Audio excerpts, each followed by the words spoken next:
আদিকাল থেকেই মানুষের মনে একটি প্রশ্ন বারবার ঘুরপাক খেয়েছে, আমাদের এই পৃথিবীর কি কোনো শেষ প্রান্ত আছে? প্রাচীনকালে মানুষ ভাবত পৃথিবীর সীমানা ধরে এগোতে থাকলে হয়তো এমন এক প্রান্তে পৌঁছানো যাবে যার পরেই রয়েছে শুধুই অসীম শূন্যতা। কিন্তু আধুনিক বিজ্ঞান প্রমাণ করেছে আমাদের পৃথিবীটি গোলাকার, তাই জ্যামিতিক হিসেবে এর কোনো নির্দিষ্ট শুরু বা শেষ নেই। কিন্তু তা সত্ত্বেও পৃথিবীর এমন কিছু ভৌগোলিক অবস্থান, প্রকৃতির অদ্ভুত খেয়াল আর মানুষের বসবাসের চরম সীমানা রয়েছে যেখানে পৌঁছালে সত্যিই মনে হয় এটাই পৃথিবীর শেষ প্রান্ত।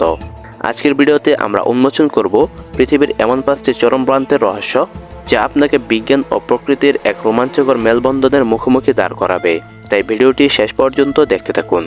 নাম্বার 1-এ রয়েছে আর্জেন্টিনার ছবির মতো সুন্দর শহর উশুয়া।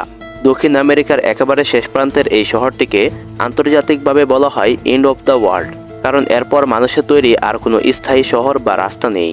এটি মূলত একটি ব্যস্ত বন্দর যেখান থেকে জাহাজগুলো আন্টার্কটিকার উদ্দেশ্যে রওনা দেয়। চার্লস ডারউইনের জাহাজের নাম অনুসারে এখানকার প্রধান জলপথের নাম বিগল চ্যানেল। আর দুর্গম ভৌগোলিক অবস্থানের কারণে পুরো 20 শতাব্দী জুড়ে এই শহরকে বিপজ্জনক বন্দীদের জন্য এক দুর্ভেদ্য দ্বীপ কারাগার হিসেবে ব্যবহার করা হতো। শুধু বন্দীদের জন্যই নয়, এই তীব্র ঠান্ডায় টিকে থাকতে শহরের ঠিক পাশেই গড়ে উঠেছে আর্জেন্টিনার বিখ্যাত তিয়ারা দেল ফুয়েগো জাতীয় উদ্যান, যার সাব অ্যান্টার্কটিক বনভূমি এই শহরের শেষ প্রান্তকে আরও রহস্যময় করে তোলে।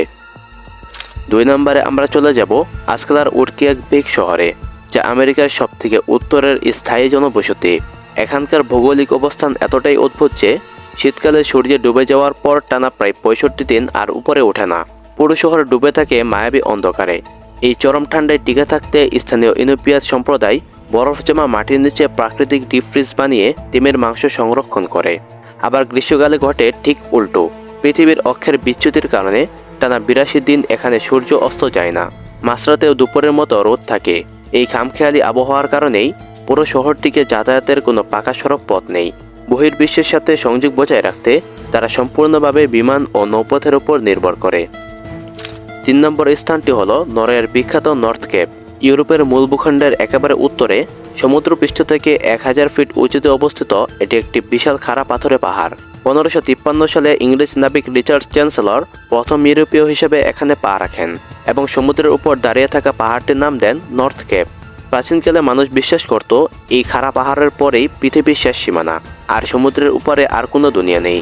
এমনকি 1873 সালে সুইডেন ও নরওয়ে রাজা দ্বিতীয় অস্কার এই পয়েন্টে সফর করেছিলেন এবং তার ঐতিহাসিক সফরের প্রতীক হিসেবেই পাহাড়ের উপর একটি রয়্যাল মেমোরিয়াল স্টোন স্থাপন করা হয়, যা পর্যটকদের কাছে আজও জনপ্রিয়।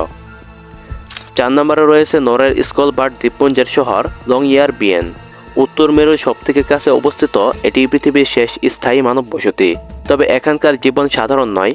মানুষের চেয়ে পোলার বেয়ার বা মেরু ভাল্লুকের সংখ্যা বেশি হওয়ায় ঘরের বাইরে বন্দুক সাথে রাখা বাধ্যতামূলক। তাছাড়া চরম ঠান্ডায় বরফে মৃতদেহ পচে নষ্ট হয় না বলে এই শহরে মারা যাওয়া আইনিভাবে নিষিদ্ধ। গুরুতর অসুস্থদের আগেই মূল ভূখণ্ডে পাঠিয়ে দেওয়া হয়। শুধু মানবজাতির সুরক্ষায় নয়, ভবিষ্যৎ সভ্যতার খাদ্য নিরাপত্তা নিশ্চিত করতে পৃথিবীর সমস্ত শস্যের বীজ নিরাপদ রাখার জন্য এই শহরে বরফ জমা পাহাড়ের ভিতরেই গড়ে তোলা হয়েছে বিখ্যাত গ্লোবাল সিড ভল্ট বা পৃথিবীর বৃহত্তম বীজ ব্যাংক। 5 নম্বরে রয়েছে আমাদের পৃথিবীর অফিসিয়াল বায়বীয় সীমানা কারমান লাইন। এটি সমুদ্রপৃষ্ঠ থেকে ঠিক 100 কিলোমিটার উঁচুতে অবস্থিত একটি কাল্পনিক রেখা। পদার্থবিদ থিওডর ফন কারমান প্রথম হিসাব করে জানান, এই উচ্চতায় বায়ুমণ্ডল এত পাতলা হয়ে যায় যে সাধারণ বিমান উঠতে পারে না এবং রকেটের গতির প্রয়োজন হয়। এই লাইন অতিক্রম করার সাথে সাথেই পৃথিবীর বায়ুমণ্ডল শেষ হয়ে আনুষ্ঠানিকভাবে শুরু হয় অসীম মহাশূন্য। আর এই সীমানাটি শুধু বিজ্ঞানেরই নিয়ম নয়, আন্তর্জাতিক আইন অনুযায়ীও এই লাইন পার হলে যে কোনো দেশের আকাশসীমা শেষ হয়ে বাণিজ্যিক মহাশূন্য এলাকা বা আউটার স্পেস হিসেবে গণ্য হয়। তো বুঝতেই পারছেন, পৃথিবী গোল হলেও মানুষের বেঁচে থাকার অদম্য লড়াই আর প্রকৃতির এই অবিশ্বাস্য বৈচিত্র্যই এই জায়গাগুলোকে আমাদের কাছে পৃথিবীর বাস্তব শেষ সীমানা বানিয়ে তুলেছে। এই 5টি রোমাঞ্চকর স্থানের মধ্যে কোনটিতে আপনার সবচেয়ে বেশি যাওয়ার ইচ্ছা জাগছে কমেন্ট করে আমাদের জানান। ভিডিওটি ভালো লাগলে একটি লাইক করুন এবং আপনার বন্ধুদের সাথে শেয়ার করতে ভুলবেন না। আর এমন এইসব রহস্য ও তথ্যের ভিডিও পেতে আমাদের চ্যানেলটি সাবস্ক্রাইব করে পাশেই থাকুন।